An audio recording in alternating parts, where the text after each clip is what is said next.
कपड़े, सफाई व चमक का डबल धमाका। गोगा लाए हैं डबल एक्सल। वॉशिंग मशीन एवं कपड़े दोनों को रखे सुरक्षित। Goga double axle. गोगा देता है महंगे कपड़ों को सुरक्षा और आपके हाथों को भी बनाता है कोमल। कपड़ों में लाए चमक। Goga washing powder. I love Mohammad का बैनर लगाने के मामले में नया मोड़ आ गया है। अब हिंदू धर्म गुरुओं ने एक नई मांग कर दी है। श्री कृष्ण जन्मभूमि मंदिर मस्जिद केस के मुख्य याचिकाकर्ता दिनेश फलाहारी महाराज ने मुख्यमंत्री को पत्र लिख दिया है और मांग की है कि सभी मुसलमान अपनी दुकानों पर, अपने प्रतिष्ठानों पर आई लव यू मोहम्मद का बोर्ड लगाएं, जिससे श्री राम और श्री कृष्ण के दीवानों को स्वतंत्रता होगी कि वह सामान अपने धर्म के मानने वालों से खरीदें। सनातनी चाहता है कि वह अपने खाद्य सामग्री में स्वच्छता का विशेष ध्यान रखें, पूजा पाठ की सामग्री में स्वच्छता का विशेष ध्यान रखें। उन्होंने मांग कर दी है कि मंदिरों के आसपास आई लव यू मोहम्मद के मानने वाले दुकानदारों को हटा दिया जाए, क्योंकि ठाकुर जी की पोशाक में, ठाकुर जी के प्रसाद में स्वच्छता का ध्यान रखना बहुत जरूरी होता है। हम लोग मोहम्मद के दीवानों से सामान नहीं खरीदना चाहते हैं। फलाहारी बाबा ने अपने पत्र में लिखा कि ये लोग नाम बदलकर, पहचान छुपाकर, भेष बदलकर सनातनी हिंदुओं से ही अपना व्यापार करते हैं और हिंदुओं के खिलाफ ही षड्यंत्र करते हैं, दंगा करते हैं, हिंदुओं की खाद्य सामग्री में थूक देते हैं, हिंदुओं की बहन बेटियों के साथ में लव जिहाद की घटना करते हैं। इसलिए इनकी प्रतिष्ठानों पर आई लव यू मोहम्मद का बोर्ड लगना अति आवश्यक है। फलाहारी बाबा की मांगों का साधु संतों ने भी समर्थन किया है। आज हमने हिंदुओं के हृदय सम्राट माननीय मुख्यमंत्री योगी जी को पत्र लिखा है और मांग की है कि जो लोग आई लव यू मोहम्मद का बैनर लगाकर दंगा भड़का रहे हैं, षड्यंत्र कर रहे हैं, तो उन लोगों को अपनी प्रतिष्ठानों पर भी आई लव यू मोहम्मद का बैनर लगाना चाहिए। अपने होटल, ढाबों पर, अपनी दुकानों पर यह बैनर लगाना चाहिए, बोर्ड लगाना चाहिए, जिससे पता चल जाएगा कि ये मोहम्मद के चाहने वाले हैं या राम कृष्ण के चाहने वाले हैं। क्योंकि हमारा सनातनी हिंदू तो स्वच्छता का ध्यान रखता है। हमारा सनातन हिंदू चाहता है कि वो अपनी सनातनियों से ही सामान खरीदे, अपने सनातनियों के ढाबे पर ही भोजन करे, क्योंकि ये लोग भोजन में थूक देते हैं, प्रसाद में थूक देते हैं, ये स्वच्छता का ध्यान नहीं रखते। तो हम तो चाहते ही हैं कि राम कृष्ण के चाहने वालों से ही हम अपना सामान खरीदें।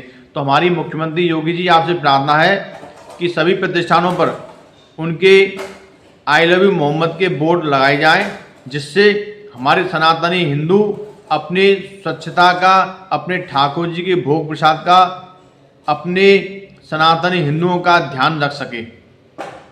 देखिए, सनातन धर्म की जय। और माननीय योगी जी से प्रार्थना है, हमारे योगी जी बहुत ही ठोस निर्णय लेते हैं और बिल्कुल सही लेते हैं, क्योंकि उनकी विचार सर्वश्रेष्ठ है। वो त्यागी हैं और तपस्वी राजा हैं। उत्तर प्रदेश के सभी, क्या पूरे विश्व में उनका एक डंका बजता है कि वो सही को सही कहते हैं। तो भाई आई लव माई मोहम्मद से जो भी विवाद उठा है या जो भी अपना दिखा रहे हैं कि हमें इतना प्रेम है, जो तामील प्रस्तुत कर रहे हैं, तो भैया वो अपनी दुकानों में भी लगाएं, जिससे लोग सतर्क रहें कि कहाँ हमें पूजा पाठ के फूल प्रसाद खरीदना है। क्योंकि हिंदू देवी देवताओं को पहले ही वहाँ देव नदियाँ रहती हैं कि स्नान करो फिर मंदिर में आओ। तो भैया फिर हम भी सामान, फूल और भगवान का प्रसाद ऐसी जगह से खरीदेंगे। अपनी अपनी दुकानों पर, अपने अपने चाट की ढकेलों पर, अपने अपने फल की ढकेलों पर, अपने अपने प्रतिष्ठानों पर भी आई लव मोहम्मद लिखें। ये हमारी बहुत दिन से इच्छा है। जब पुलिस ने अपना नाम और धर्म या जाति लिखने के लिए कहा था, तब ये लोग सुप्रीम कोर्ट पहुंच गए थे और कोर्ट हमारा बहुत जोरदार है। कई सालों से जो वाद प्रतिवाद लंबित पड़े हैं उनको अनदेखा कर दिया जाता है और ऐसे मामलों में कोर्ट जल्दी से लपक पड़ता है और इनके पक्ष में फैसला भी दे देता है। सरकार जिस तरह से समाज में शांति व्यवस्था कायम करना चाहती है, कोर्ट की वो समझ में नहीं आता। कोर्ट अपना जय जय श्री राधे।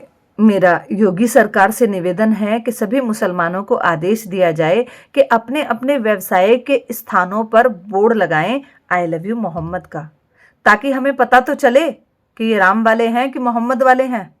ये लोग कलावा बांध के, टीका लगा के और हम जैसी वेशभूषा धारण करके व्यापार करते हैं, हम लोगों को ठगते हैं, हमारे ही देश का खाते हैं और हम ही लोगों को कहते हैं हम काफिर हैं। तो हम ऐसे लोगों का व्यवसाय क्यों चलाएंगे? क्यों ऐसे लोगों से सामान खरीदेंगे जो सामान को दूषित करके हमारे त्योहारों में सामान बेचते हैं? कम से कम इनकी असलियत पता तो चलेगी कि ये कौन है, राम वाले हैं कि मोहम्मद वाले हैं। और अगर मोहम्मद वाले हो तो मैं तो कट्टर हिंदुओं से प्रार्थना करूंगी कि कोई भी इन लोगों के जिहादियों की दुकान